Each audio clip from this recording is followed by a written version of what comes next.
All right, so we're going to begin this morning's practice. We're going to continue focusing on basic standing poses.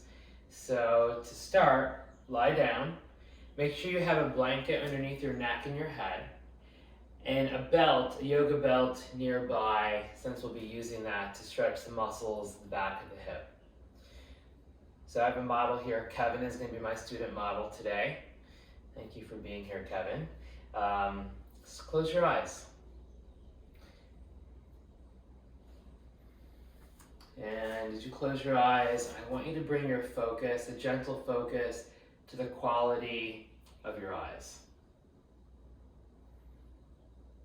I find in my personal practice that my eyes are intimately connected to my imagination and thought processes, and that when I'm feeling restless or anxious or agitated, my eyes will often reflect that. And so one of the simple practices we can do to engender mindfulness is just to bring an awareness to the quality of the eyes. You'll notice Kevin here is sleepy because he's 23 and was out too late last night. No, I didn't go out late. I just woke up through the night with nightmares. Teasing him. My coffee's over there. So let your eyes settle. Let the weight of your head be heavy. And bring the focus of your eyes downward. You really want the sense that your eyes are physically turning down, as though they're looking within, down into your ribs. Almost like, I always think of that movie Inner Space from the 80s, where he's traversing the interior geography of the human body. And so the eyes are kind of like scanning from within, descending down, sort of resting in the lungs, resting in the ribs, resting in the heart. And just that practice of bringing our focus downward, softening the eyes, looking down and in, begins to quiet the mind and to soothe our nervous system.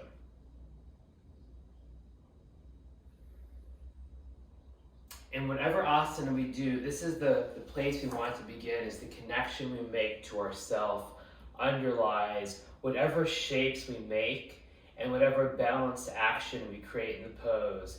That those shapes, the alignment, and the balanced action begins with the connection that we make to ourselves. And I find the most direct avenue is turning inward with a gentle, soft focus and observing our breath. And just notice the gentle rhythm of your breathing. Breathe in a way that feels quieting and soothing. Not in a way that's willful, where you're trying to control or manipulate your breath, but a natural breath, as though the breath is breathing you.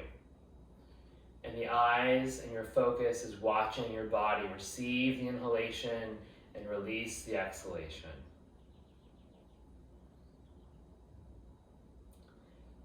That means the physical body is receptive. So the weight of the arms are heavy, the weight of your trunk is heavy, and there's a general kind of almost like an inertia to the physical form that's motionless in a way, in terms of not moving intentionally, but just being still to receive.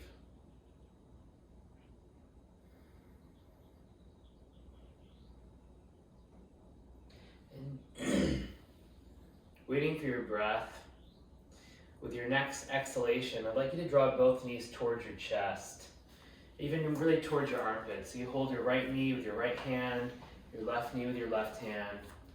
Relax your feet. Hold your knees in either hand, in the respective hands. So you're drawing your knees in with your hands to the top of your shins. You're holding your knees. Bring that soft focus down and in. Relax the tongue away from the roof of your mouth. Soften the inside of your throat. Enjoy your breathing, receiving your breath. And then bring both feet to the floor. And I want you to extend your knees straight. We're going to move right into that pose, Supta Padangusthasana, the hamstring stretch. You have your belt near your right side. But before we begin, I want to start with the feet and the hips in a neutral position. So you might benefit from just simply lifting your head, as Kevin will demonstrate, just to look towards his feet. And I can see Kevin's feet are turning out, so I'm going to adjust them if I may. I'm going to bring his feet more vertical, so they're about hip distance apart, and that there's slightly more weight to the inner heels. And what this will do is it'll bring the hip joint to a more neutral position. This is where we want to start. So then Kevin, bring your head down. Your left side stays like that. Bend your right knee, place your foot on the floor, wait for your breath. Always moving slowly, not rushing. When we rush, we block the flow of energy. It's like we're resisting life. We're not allowing life to carry us. It's almost like there's not a sense of trusting. So even just moving slowly in our practice, moving mindfully, it's like trusting in the support of the moment. Bring your right knee to your chest, hold your knee in both hands, but keep your left thigh steady, spreading your left toes, pressing down your left inner heel, and wait for your breath. Enjoy your breath.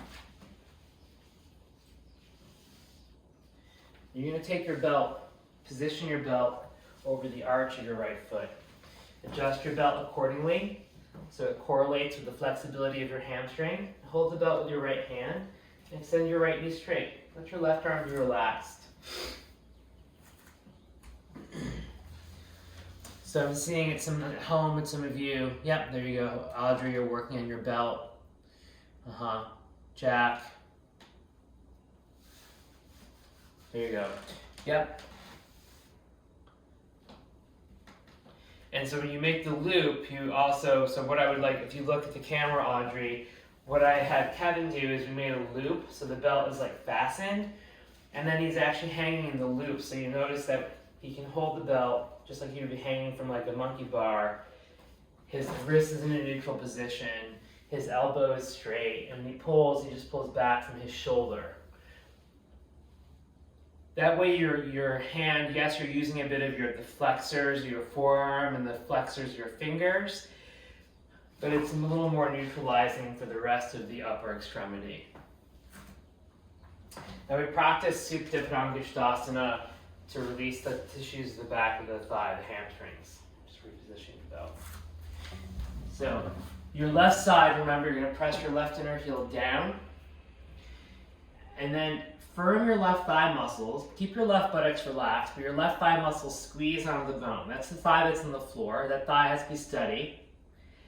And stretch long, almost like you're reaching your thigh bone on your left side. Speaking of your left side, as though you're stretching your left thigh long out through your left inner heel. That means the left inner heel has to be planted. So there's consciousness in the left side. So there's always a part of your focus that's in the left side of your body. And then reaching long for that left inner heel. Your left side has to stay like that. So you have to be in communication with the left side because it'll have a tendency to roll out with gravity. So you always come back. Left inner heel stays down. Part of your brain needs to stay in the inner heel, in the inner calf, and the inner thigh. Then with your right side, we're stretching the hamstrings, the back of the thigh. So squeeze your quadriceps fully straight. Press slightly up to the ball of the foot, spreading your right toes. And then pull straight back with your right arm bone. Let your left arm just be relaxed. Keep your head in a neutral position and allow your eyes to turn down and in. We'll be here for several breaths. So, Audrey, are you getting the belt at home? Okay. Always check in with that left side. I don't want to roll out, so press that left inner heel down. Check in with your right knee. I don't want to bend. Straighten your right knee. Part of what I find so helpful with asana practice is that it's really asking us to spread our focus equally throughout the geography of the pose, so that we're fully inhabiting every fiber of our being with our focus. It's not just a mere practice of stretching where we set the timer and tune out, but it's really a practice where we're deeply invested in being curious and feeling about what's arising in the moment. Our breathing, the sensation of the stretch, and the action of the pose that creates balance. waiting for your breath here. Bend your right knee. You remove your belt. Bring your right foot to the floor with your knee bent. Just pause. Then extend your right knee straight. Bring your feet parallel with each other. No rush, just enjoy your breath. Bring your feet parallel again, pressing your inner heels down. Draw your left knee up. Place your left foot on the floor. Draw your left knee to your chest. And loop the belt over your left arch. Just so you know, I'm putting this on YouTube. You're on like official camera.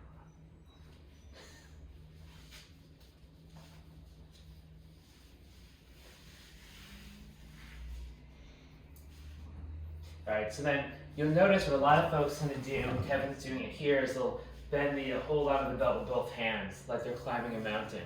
But it's just your hamstring, so you don't need to climb anything. So you make the belt large enough, and then you hold the belt with your right hand.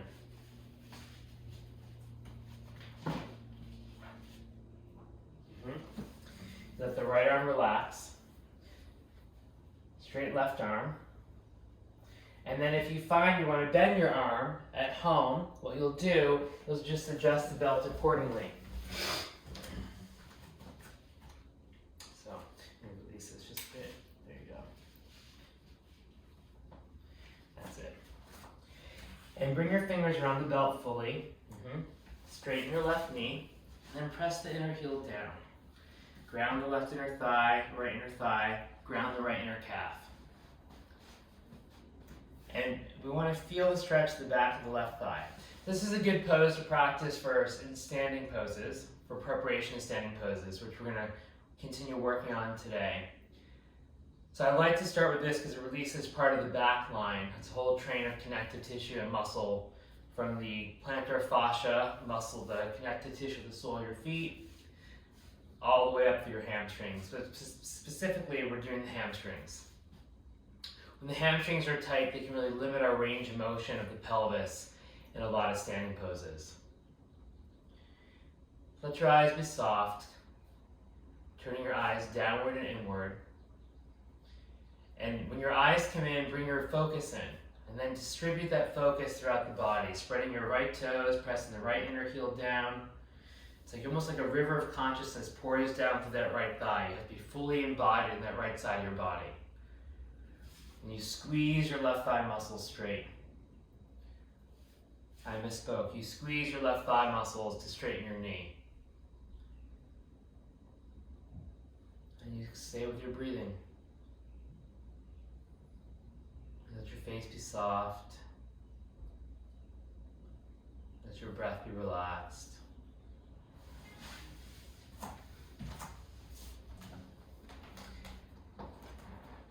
And then bend your left knee. You remove the belt. You bring your left foot back to meet the right foot.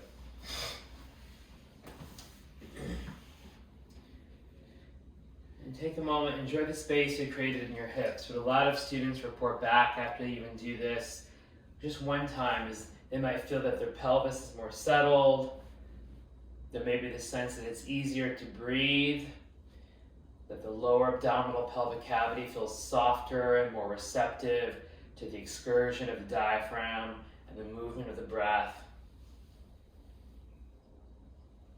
And then to exit this, bend both your knees. Stretch your right arm to the side, perpendicular to your torso at shoulder height, and then roll to your side. And come up to a seated place.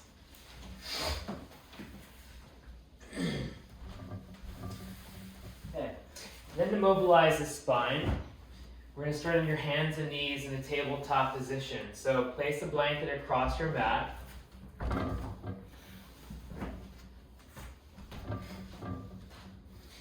The blanket's for kneeling and padding. Stack your hips above your knees. Track your feet equidistant behind your knees. And then to alleviate pressure on your wrists, same with you, Jack, you might have that additional blanket at home where you elevate your wrist slightly to facilitate the extension there. And what I would recommend for Kevin as well is he could even have his hands, he could bring his hips back just slightly. So now that his hip joint's above his knee.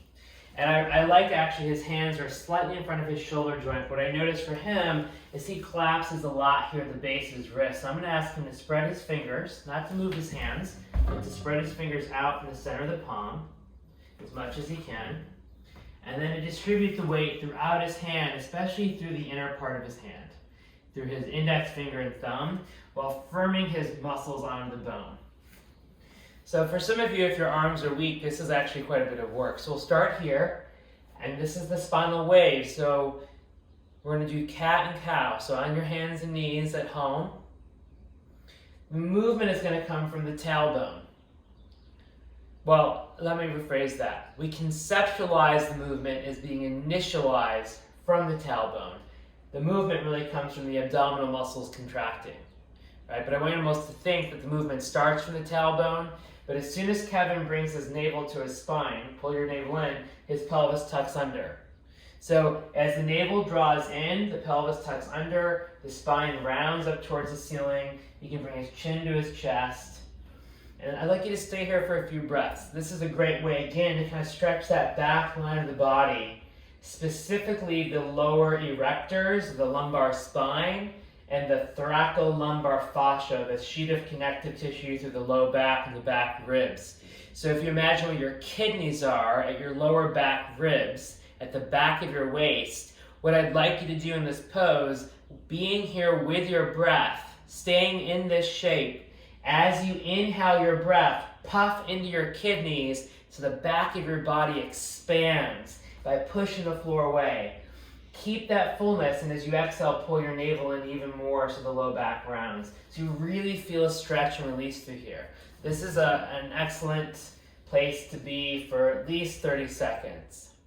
Now when we move to cow pose to extension, the movement comes from the slow release of the abdominal muscles. It's called an eccentric contraction. So the abdominal muscles slowly let go, and as a result, the spine melts in the direction of gravity. This is a bit more passive. It's more letting the spine melt.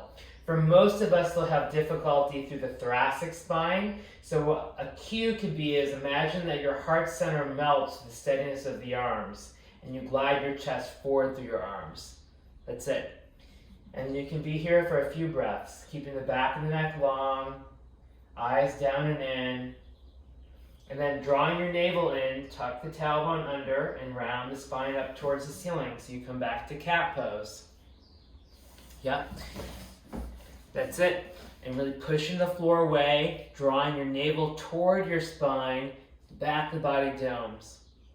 And then moving the opposite direction, letting the spine melt vertebra by vertebra, moving towards cow pose. Spinal extension, letting the spine melt. Drawing your shoulders away from your ears. It's really good. And then just add a few cycles on your own since we've done these before and Kevin knows them as well. Find a rhythm that feels natural to you, a moderate pace where you're moving from cat pose to cow pose, and let it become fluid. Rather than a mechanical exercise, see if your spine can kind of begin to embody the essence of a wave. It has a very fluid quality. And I always think of the waves of the ocean, where I'm from the Great Lakes, moving onto the shoreline and then receding back. And that the spine is kind of undulating in that way as we move through cat and cow.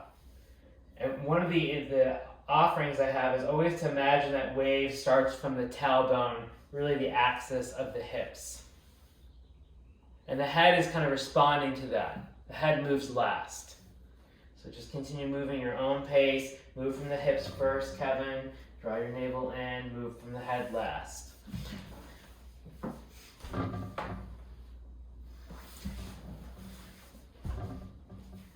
I like to practice these before standing poses too, because it lets the spine feel a bit more fluid and available to our breathing. So that when we're in an upright position, the spine has a sense of elasticity and receptivity. So you can even move now. You move to extension, move from the axis of your hips, let your spine melt, vertebra by vertebra, Sinking, melting, it's good. Draw your shoulders down, nice. And then from the axis of your hips, tucking your tailbone down, pull your navel in. Now your last time stay in cat pose. We're going to stay in cat pose together as a class. So find your cat pose at home, and you'll stay in cat pose, and we'll keep Kevin here until everyone on the screen is in cat pose. So you'll stay in cat. And one of the ways I like to resolve the wave, that the wave is kind of like moving back, is to just simply exhale and sit back to child's pose. So bring your big toes, they touch. So all the way back to child's pose. And I like teaching child's pose with the arms a bit more active, at least initially for beginners, to teach the action of the arms for downward facing dog. So Kevin has a little more flexibility. Some of you, if you do have more flexibility, bring your knees at home a little closer together. So bring your knees a little closer. That'll make the spine a bit more rounded. That's what this shape is. We want the spine to be in flexion. But then with the arms, take your hands shoulder distance apart, spread your fingers wide, and lift your arm bones up away from the floor. So as the hands press down, think of a seesaw. The distal end, your hand is descending, but let your armpits lift and hollow. Yeah, and then from your armpits, stretch your hips back. It's just a nice way to start to integrate the arms in preparation for other asanas. Soften your eyes. Wait here with your breath. And you'll come back onto your hands and your knees, and we'll start a series of lunge poses. So bring your blocks to the top edge of your mat. And if we want to step the right foot forward, remember, we'll move the blocks over to the left side, elevating our hands on the blocks, just to give a bit more height, especially for those that have limited range of motion. And then pause for a moment, Kevin. When you look at the screen, I want you to bring the right foot just right of center of the midline. So if your mat was divided into equal halves, you bring the right foot forward, a little more, to the right, a little more. And then frame the foot with your blocks on either side. Yep. So they're just about shoulder distance apart. Then walk your left knee back a couple inches. Tuck your left toes under. Wait for your breath at home, and when you exhale, straighten your right knee, lifting your knee off the floor. So you're in a lunge. Now this, I really like folks to take a slightly longer distance in the lunge poses. If your distance is too short, you won't get the stretch that we want at the front of the hip. We're opening up the muscles, the front of your left hip here, the hip that's behind you, the hip that's in what we call extension. So really make sure you can even shimmy your left foot a little further back. And then if you look at the screen here, come high to the ball of your left foot. If you look at Kevin, it's almost like bring your left foot vertical. And notice when he does that, how he gets this lift of energy through his left side. So you come high to the ball of the left foot, firm your left thigh muscles, and lift your left inner thigh up. So the back thigh is lifting, it's resisting gravity and going way up, especially by lifting the ball of the left foot. Keeping all of that, bend your right knee a bit more and move your knee towards your pinky toe, but don't lose the back thigh as much. Good. Lift out of your blocks and lift your chest forward. Stay. This is a 35-minute lunge. It's a lunge challenge. Just kidding. But waiting for your breath, soft eyes, relaxed jaw, staying connected to yourself. As you exhale, lower the left knee down, and then swiftly switch sides. Bring your right knee back and step your left foot forward, low lunge. So notice, Kevin, you can move the blocks to the side, right? Just you want to create clearing. Then you tuck the right toes under, waiting for your breath. Exhale, straighten the right knee. Yep, and I would even say, Kevin, walk your foot back, and at home, walk your foot back. You'll know you go too long in a lunge because you'll end up in the splits, right? You'll end up in a different pose. So you can always go a bit longer than you probably think you need to, because if you do, you'll probably end up going to what we call Hanumanasana, the splits. So coming to the ball, the right foot, firming the right thigh muscle onto the bone. Lift the right thigh up. Then, from the core of your pelvis, lengthen the front of your spine forward. Look up with your chest. Keep that length and see if you can melt your heart center to get your shoulder blades more in your back. Keep the back of your neck long. Soften your eyes towards your lower lids. Relax your jaw. Bring your focus into your breathing. Like you're feeling the inner surfaces of your ribs, feeling the excursion of your diaphragm, and the soft movement of your belly. Even though there's a lot of work in the legs, even though this is a challenging dynamic pose, can you stay soft and receptive in your inner body? So you're not hardening your organs, you're not hardening your eyes, you're letting the feeling of from within to have a certain level of receptivity. Exhale, lower the back knee to the floor. And we're gonna back to the first side again. We're gonna do that crescent lunge. So he'll switch, he'll bring his left knee back to meet the right. And then what I like to have my students do is bring the blocks over to the left side. It clears all this space so he can bring his right foot forward and around. Then he can frame, bring the blocks on either side so they're a comfortable distance, about shoulder distance apart. Tuck the left toes under, low lunge again on the right. So first side for the second time, and now we're gonna go into a different variation. We're gonna come up, but before we do that, find this shape first. The key here is to come high to the ball of the back foot, bringing the heel vertical, firming your thigh muscles. Now, hug your hips just slightly in towards the midline. Not so much that your whole buttock squeezes, but just enough that you feel like there's kind of a coalescing of energy in your pelvic center. Keep that, even keep your focus in your pelvis, and then bring your hands onto your hip bones and come upright.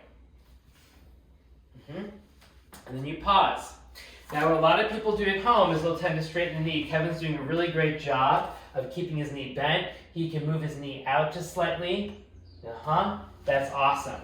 Now this is a back bend. So with the thigh that's behind you, I want you to stretch back from your inner thigh through your inner heel. And at the same time, descend, sit straight down the right hip. Now lift your heart center up and take your upper palate slightly back. Soften your eyes to your lower lids. Come back to your breathing, waiting for your breath here. And then very slowly as you exhale, bring your hands to the blocks, pause, and then swiftly switch sides.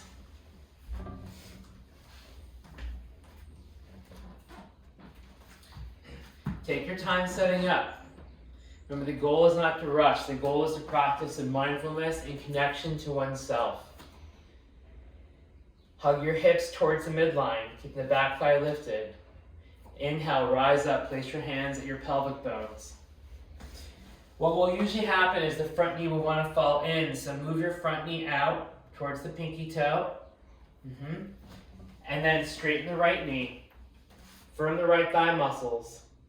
Bring your focus down into your pelvis. Hug your hips in the midline. Now lift your ribs away from your pelvis.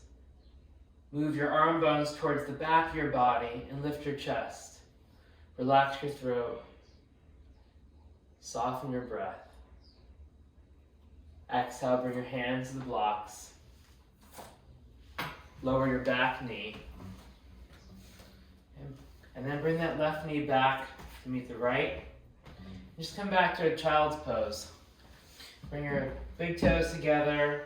Keep your knees just about hip distance apart, sit back, arms stretch forward. Spread your fingers. Take the hands a little wider apart. Now, squeeze your arms straight and lift your arms up.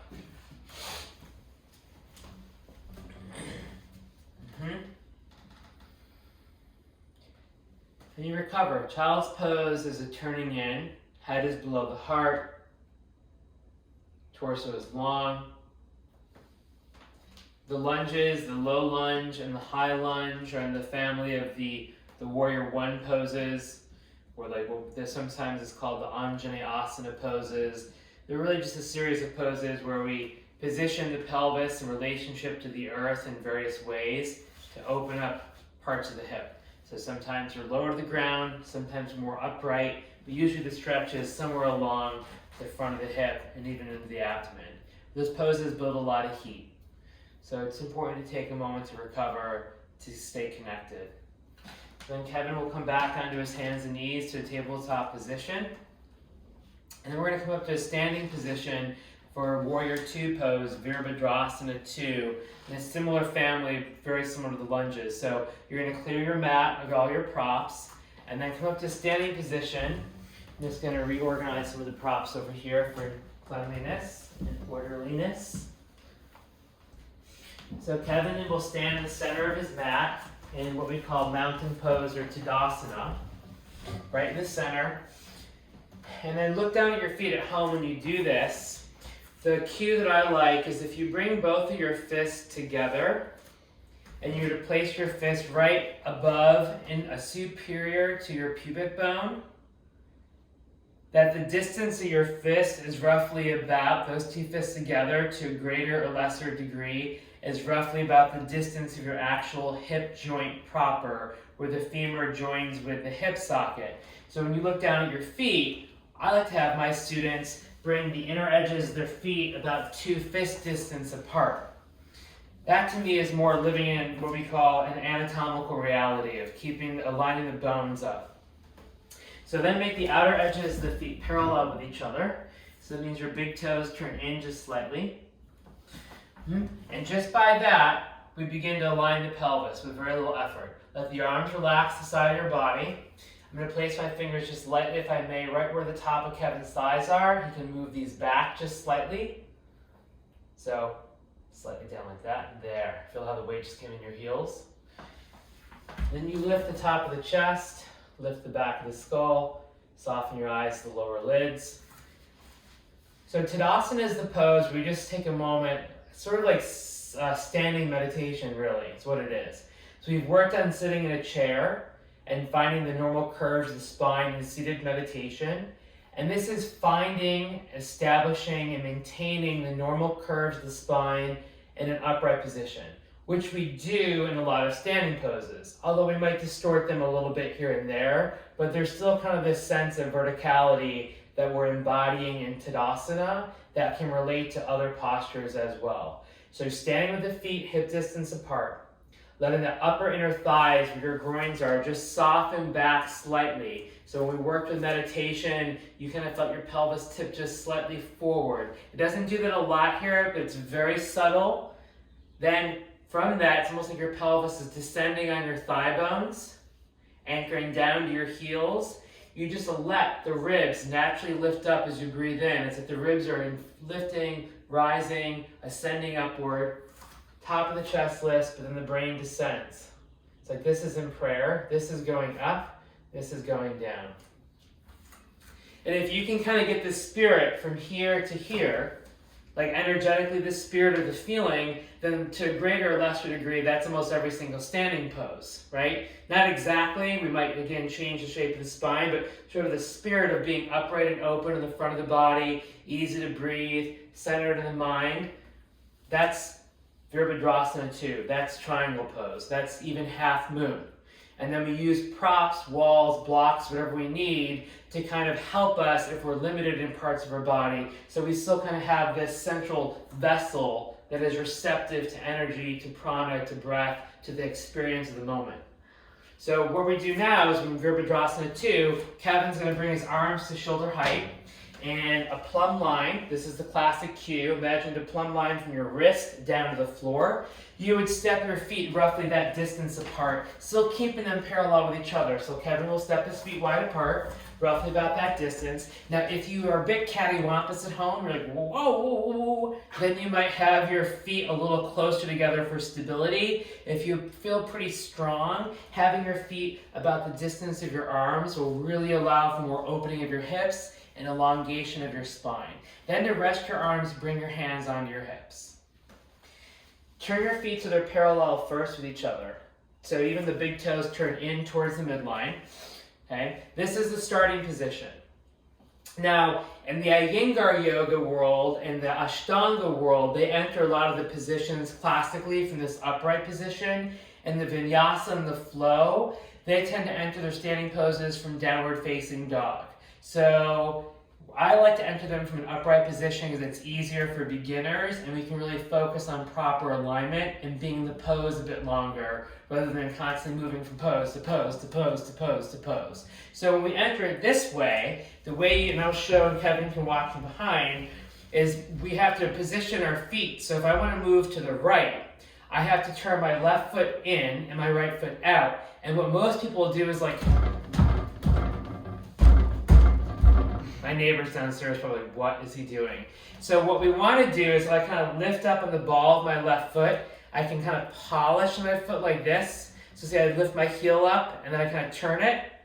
And then I can bring my heel down. And I can do that with my right. I lift my ball of my foot up and I turn.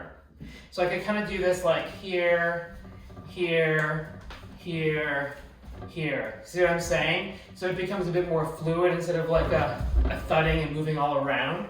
So classically you do the right side.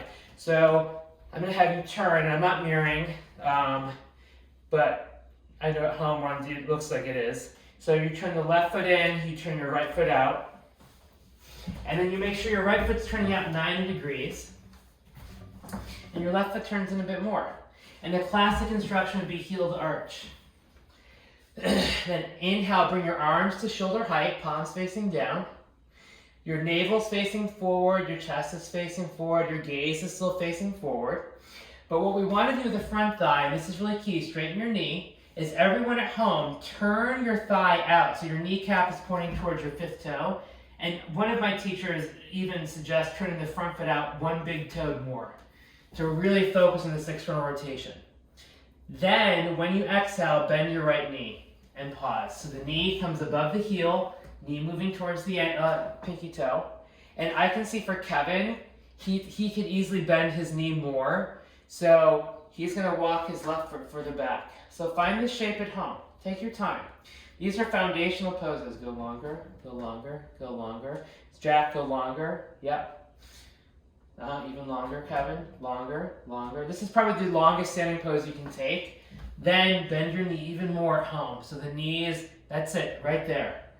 Now think of Tadasana. Even though your legs are working, lift your ribs up, lift the underside of your armpits up, let your shoulders move onto your back, soften the inside of your throat, and then turn the gaze over your right fingertips.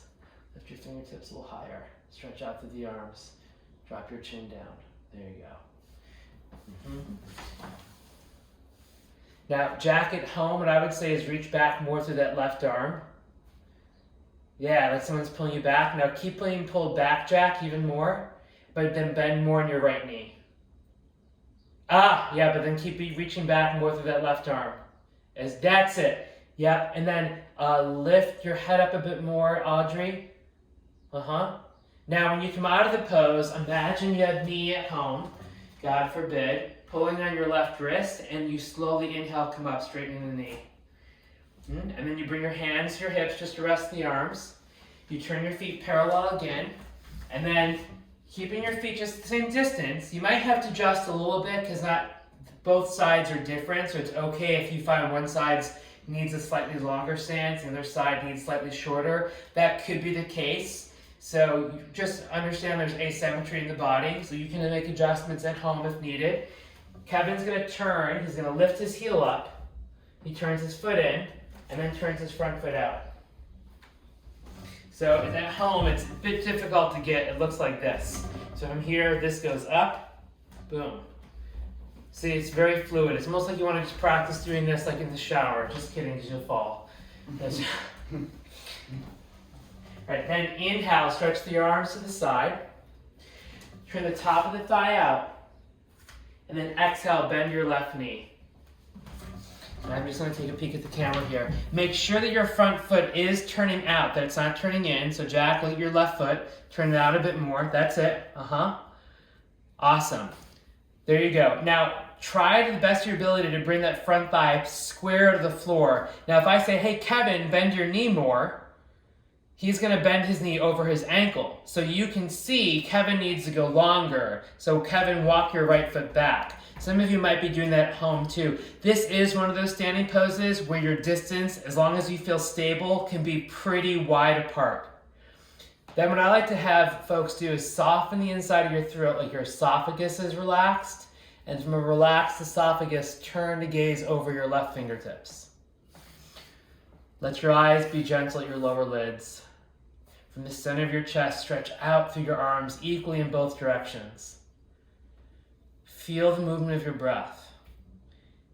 Even just feel how this pose, it's dynamic. It's hard. Stay a bit longer. You're going to be okay. It's supposed to be challenging. It's a warrior pose. And then rooting through your back heel, reaching through your right arm. Inhale, rise up to standing. And then just rest your arms, bring your hands to your hips. Okay, we're going to try it again. So I'm going to show on my right side. Kevin can watch from behind. So when we do this pose, warrior two, I'm going to do it on my right side, which is my better side. So I'm cheating. I could be vulnerable and show my left side, but to make it a bit more demonstrative, I'll show my right. The movement really comes from here. So when you do a squat, like if you're lifting weights in the gym, we want the thighs to move first, the hips to move first. So a lot of times people will do things like this. They'll push the knees forward and then go back. Similar to Virabhadrasana 2, warrior 2 pose. Sometimes folks will be like this and kind of go forward with the knee, but the movement really comes from the hip joint. So once I have this distance, I turn my thigh out, and right here, it doesn't look, I'm not trying to touch myself in the camera, different video. So I want this area to descend down. Like this goes down, so the femur is kind of dropping into the hip, right? So yes, my knee bends, but it's bending from this dropping down as opposed to going forward. So it's almost like I'm just letting my pelvis descend down into the space of the thighs. And if I find I have to go longer, I go a bit longer. I'm going down, down, down, and the arms go out.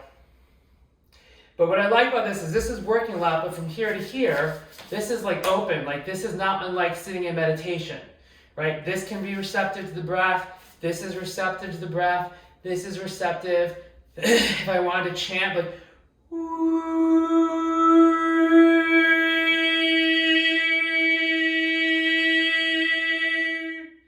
I have like all this, like it's like there's a resonant chamber still in my torso. So it's like my arms and legs are away from the midline, right? But this is like open, as opposed to being like, like that's not helping anyone. So when you think of it, one of the things I have students do is when you're in an asana, you have to ask yourself, could you sing in this asana? Could you breathe fully in this asana? Like, is there a sense of resonance? Yeah, your legs might be working. You might be like, oh, I'm using muscles I haven't used. But this needs to be available. Like, if you were like a singing bowl, you need to be like here, right? As opposed to, I'm just making things up now. So I want you to kind of think of that when you do this is like the arms are going out and away, almost like they're stretching this apart inside, so that when you breathe, it's like the tissues are like soaking in the breath and the prana. So step your feet wide again.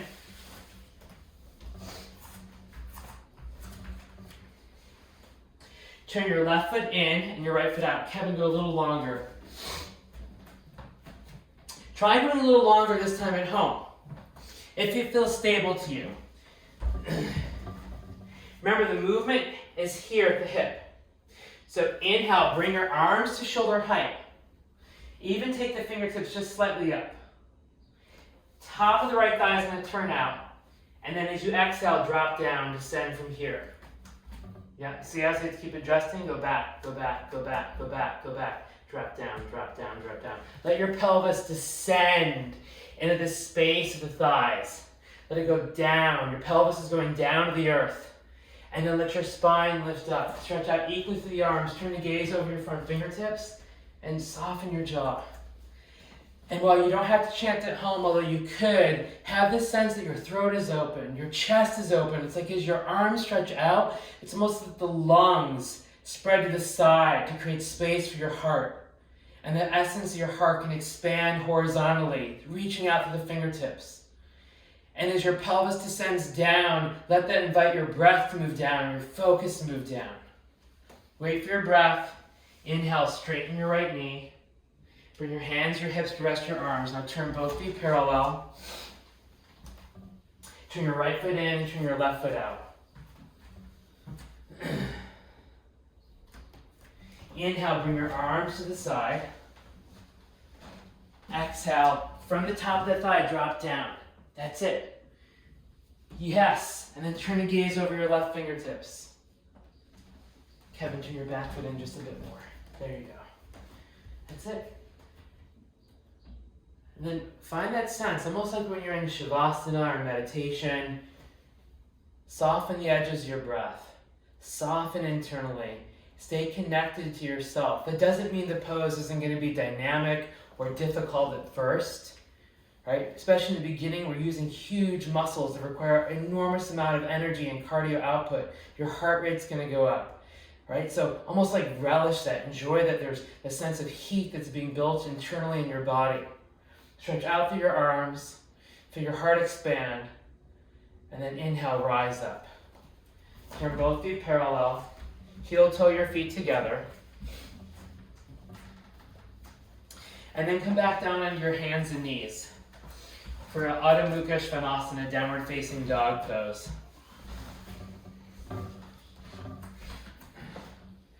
So this is often a transition pose, what we call like in the Surya Namaskar, the sun salutes. I love this. It's a user-friendly pose. You have the beginning of your practice, the end of your practice, the middle of your practice. I'm kind of just sneaking in here without a lot of instruction, as I might give. But what I want to show him, Kevin, he'll be a great model because although as young and as fit as he is, his hamstrings are pretty restricted, so to speak. So he's going to spread his fingers. I just think that's helpful, right? Because some people think, oh, I'm too old, or I'm too this, I can't do asana. It has nothing to do with that at all. It's just more about awareness of body positioning in space and how to unlock your inherent flexibility. Tuck your toes under, and then with an exhalation, he's going to lift his hips up and back. Knees off the floor, up and back. Yep. Now, in downward facing dog, you can see his spine is a little rounded. And what we want is the spine to be long. So there's a couple things we can do here. The way we can lengthen our spine is always by taking a slightly longer distance if we feel stable. So the first thing I might have Kevin do is walk his feet back away from his hands. And at home, try the same thing. The second thing I might have folks do is take their feet a little wider apart. That helps to create a bit more space in the low back and the hips. Then once you have that, that's the position. Now, your top thigh is right where your pubic bone is, and I have my fingers lightly to the side of his hips. That has to move back. Your hands can't go back, so walk your hands forward, Kevin. Walk your hands forward, spread your fingers. Yep, spread your fingers at home and squeeze your arms. And then your hips go up and back. Almost as though if you're looking at the camera, you had a yoga teacher that took hold of the side of your thighs and was lifting your pelvis diagonally up and off the spine. That means your hands have to push down into the earth and your pelvis has to push back. Usually that will be resisted by the hamstrings, and you might have some weakness in your shoulders and your arms. That comes with time, so don't worry. All that comes with time. Strength and flexibility is easy. Staying present and connected to ourselves, I find way more challenging personally.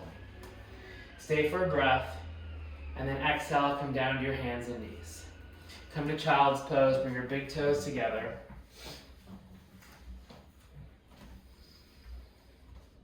See, that's why I like having the arms extended in child's pose. Sort of gets us already in the habit of downward facing dog. If you can really stay connected to spreading your fingers in child's pose, lifting your arms up, just from a teaching principle, then you're kind of conditioning your students to have this in their body for downward facing dog, which is much more dynamic in its expression. And inhale, come forward to your hands and knees. Come long on your back as we begin, with your head and neck supported.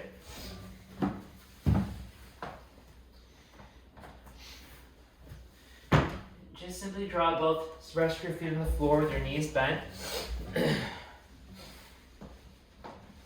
And so this is the thread the needle pose. So bend your knees at home, place your feet hip distance apart, and you're going to cross the base of your right shin over your left knee. Just like this. Spread your right toes. Looks like you're making a figure 4. You thread the needle, so you interlace your hands between and around your thigh, and you draw your knee towards your chest. This is a stretch for the muscles of the external rotators. Really probably the proximal hamstring attachment, all the hip muscles and the deep rotators of the hip. So you'll feel a stretch somewhere deep in your butt, we could say. If you would like to deepen that sensation of stretch because you enjoy it, you can do these things. Spread your toes on the right side. Use your right elbow to gently press your right thigh away from you. It's almost like there's a little bit of turnout. And imagine your tailbone wants to tip forward onto the floor. Now, can you keep those actions as you draw your left knee towards you? Almost like those things counter each other. And my hope is when you do that, using your right elbow to press your right thigh away, and then drawing your left knee towards you, that might deepen the stretching sensation. And we want to release these muscles after standing poses because we've used them quite a bit. Virabhadrasana 2, big buttock muscles supporting the hips. The lunges, same thing. So close your eyes, soften your eyes down and in. Bring your focus into your pelvis.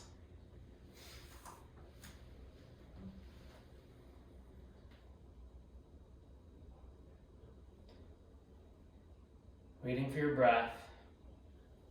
Bring both feet to the floor. Both feet come to the floor. Cross the left shin over the right knee. Draw your right thigh to your chest. So go through. Spread your toes. Turn the sole of the foot this way. So you turn the sole of your left foot away from the right. Use your left elbow to press the left thigh away from you and draw your knee in. Spread your toes to the right foot a bit more, Jack.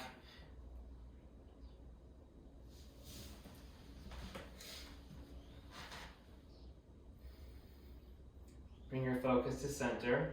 Soften your eyes down. And the stretch again is in your left buttock.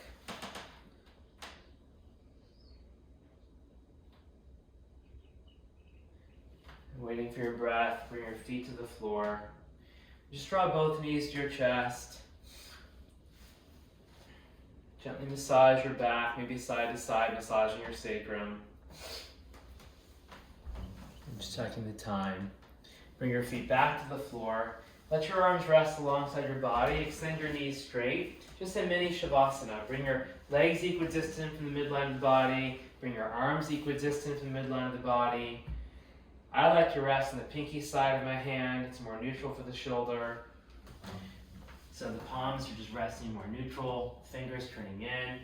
Close your eyes. Relax your jaw.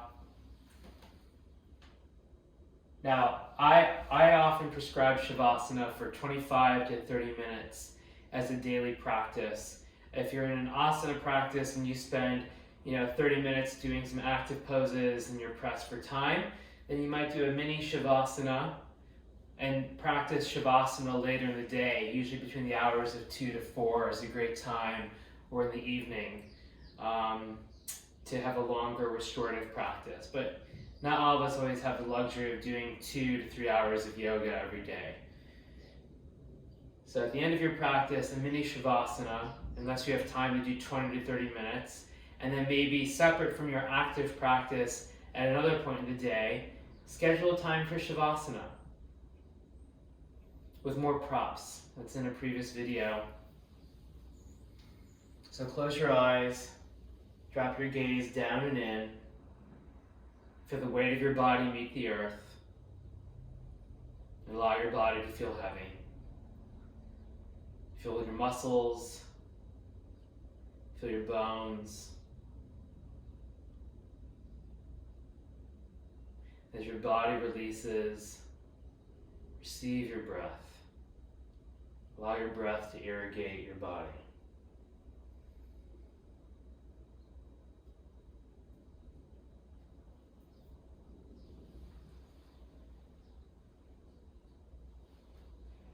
And then bending your knees one at a time. Stretching your right arm to the side, roll to your side. Resting on the side of your body with your knees bent. Use your arms and press yourself up to a seated place.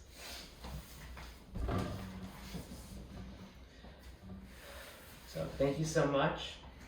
I'll see you folks on Tuesday. Have an awesome weekend. I'm also just, I'm recording these.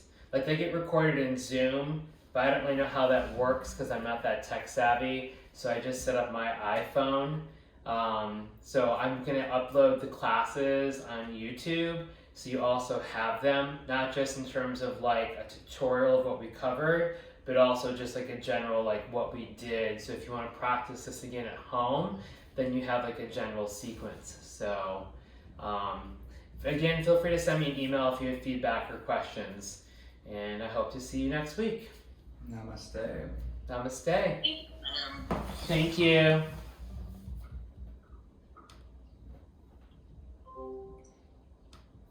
That was fabulous. Was it? Yeah. It was so nice. It was good. It was very good.